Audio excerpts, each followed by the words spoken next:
ব্যাঙের ছাতার মতো হোটেল গজিয়ে উঠেছে হাওড়া স্টেশন চত্বরে। কিন্তু এই যে এত হোটেল, সেই হোটেলের তো জলের লাইন দরকার। মানুষ জল খাবেন, কোন জল খাবেন, হোটেলে রান্না হবে, কোন জলে রান্না হবে, না না সেসব লাইন ফাইনের দরকারই নেই।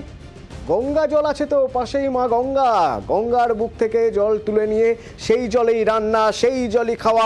আমরা দেখিয়েছিলাম গতকাল সেই ছবি, পাইপে করে গঙ্গার জল হোটেলে যাচ্ছে।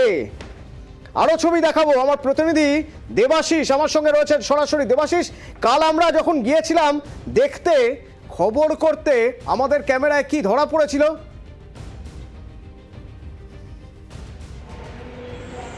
দেখো, মূলত আমরা যখন এই খবর পেয়ে গতকালই হাওড়া স্টেশনের সামনের দিক দিয়ে অংশ, উল্টো দিকের অংশ, গঙ্গার পাড় বরাবর যে হোটেলগুলো ছিল, সেই হোটেলে গিয়ে দেখতে পাই সেখানে একেবারে মানে কি বলবো, অস্বাস্থ্যকর, একেবারে হাজার হাজার মানুষকে জোর করে প্রতিদিন বিষ পান করানো হচ্ছে। গঙ্গা থেকে পাইপ দিয়ে টুলু পাম্প লাগিয়ে সেই পাম্প দিয়ে জল ভরা হচ্ছে হোটেলের ট্যাঙ্কে বা হোটেলের বড় বড় ড্রামে। সেই জলে ফিটকিরি মিশিয়ে জলকে সাদা করে দেওয়া, অর্থাৎ ঝকঝকে পরিষ্কার করে নেওয়া, তারপর সেগুলোকে রান্নার কাজে ব্যবহৃত করা, সেগুলোকেই বাসন মাজে ব্যবহৃত করা, এবং যারা জল কিনে খেতে পান না তাদেরকে জল পান করানো, এই কাজগুলি চলছিল। ফলে এই কাজ যখন আমরা পুরোপুরি এই দৃশ্য সাধারণ মানুষের কাছে নিউজ 18 বাংলা তুলে ধরেছিল, এবং বারবার করে এলাকার যারা মানুষজন যারা বলছিল গরিব মানুষ জল কিনে খেতে পারি না, তারা না জেনেই হয়তো বিষ পান করে যাচ্ছে, এবং যে কর্তৃপক্ষ, হোটেল কর্তৃপক্ষ কার্যত তা মেনে নেয়। তারা দাবি করে যে বোরিং করে তারা জল তুলছে, ফলে কিছুটা হলেও পরিশোধন করা হয়, এবং তারা লোকাবে কোথায়, আমাদের হাতে তো ধরা পড়ে যায়। তারা ফিটকিরি মেচাচ্ছে জলে, সেই ছবি আমরা দেখতে পাই। পাইপ লাগিয়ে, টুলু পাম্প লাগিয়ে, এমনকি গঙ্গা পলির ভিতরে সেখানে বোরিং করে জল তুলে নিয়ে আসা হচ্ছে। আরে গঙ্গার জল তো তুমি আমি সবাই খাই, এটা একটা নিয়ম অনুযায়ী জল সংশোধনাগারে যায়, সেখানে পরিশোধিত হয়, বিভিন্ন পরিশোধন সেখানে। না না দেবাশিস, সেটা নিয়মের ধার ধারে না, দিনের পর দিন এইভাবেই চলছে দেবাশিস, সেটা নিয়মের ধার ধারবে না।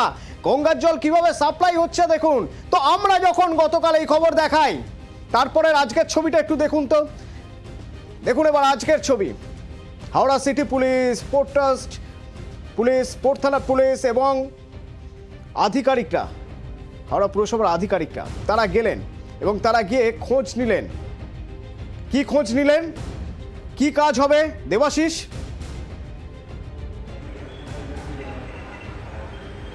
দেখো, অবশ্যই আমি তোমাকে বলে রাখি, এই ঘটনা কিন্তু বেশ কয়েকদিন আগে একটি গ্রিন ট্রাইব্যুনালে মামলা হয়েছিল যে এই পরিবেশ দূষণ করে গঙ্গায়, অর্থাৎ এই হোটেলগুলি থেকে পরিবেশ দূষণ হচ্ছে, গঙ্গা দূষণ হচ্ছে। তারপরে গ্রিন ট্রাইব্যুনাল কিন্তু এটিকে ভাঙার অর্ডার দিয়েছিল, কিন্তু প্রশাসন নিশ্চুপ হয়ে বসেছিল। অবশেষে নিউজ 18 বাংলার খবরের জেরে তৎপর হলো প্রশাসন।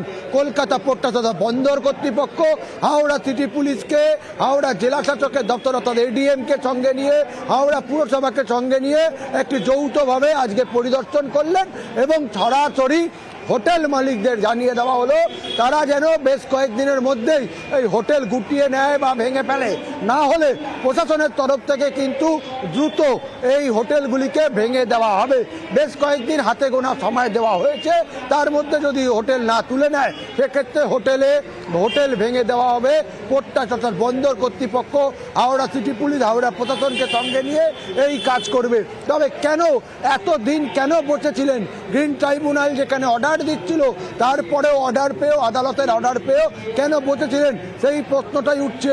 আর এই প্রশ্নটাই তুলছে সাধারণ মানুষ, তাহলে কেন এতদিন প্রশাসন জানার পরেও আমাদেরকে বিষপান করানো হলো, তা নিয়ে প্রশ্নচিহ্ন থাকছেই। তবে এখনো পর্যন্ত এই হোটেল ভাঙার নির্দেশিকা জারি করা হয়েছে, কবে কিভাবে ভাঙা হবে তার নির্দেশিকা খুব দ্রুত প্রশাসনের তরফ থেকে জানানো হবে বলে বন্দর কর্তৃপক্ষ। ধন্যবাদ দেবাশিস। এতদিন চুপ করে বসেছিলেন কারণ এতদিন ভাবছিলেন গোয়েঙ্গচ্ছ মনোভাব, যেমন চলছে চলুক না, কেউ যখন কিছু বলার নেই। কিন্তু আমরা বলেছি, আমরা এভাবেই বলবো। হোটেল ভাঙার কথা বলছেন এখন পোর্ট ট্রাস্টের আধিকারিক, শুনুন।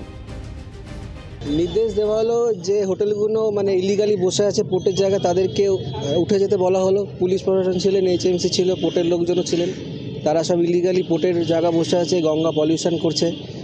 মানে এই তো মানে সব ওয়েস্ট ডিসপোজ করছে গঙ্গাতে, নোংরা জল, খাবারের তেল সব কিছুই গঙ্গাতে পড়ছে। তো সেটাকে বাঁচানোর জন্য প্রচেষ্টা, আর কিছুই না। তো আইনতভাবে যেটা যেটা করা দরকার সেটা আমরা করছি। অ্যাজ আর্লি অ্যাজ পসিবল এটাকে আমরা উচ্ছেদ করার চেষ্টা করি যাতে গঙ্গাটা বাঁচে আর কি। হোটেল মানে অন্য সংস্থানের জায়গা, কর্মসংস্থানের জায়গা, বহু রুজি রুটি আছে জড়িয়ে এই হোটেল ব্যবসার সঙ্গে। আমরা চাই না হোটেল ব্যবসা বন্ধ হয়ে যাক, কিন্তু আইন মেনে হোক। বেআইনিভাবে যদি হয় তাহলে তা সমাজের জন্য, সবার জন্য খারাপ।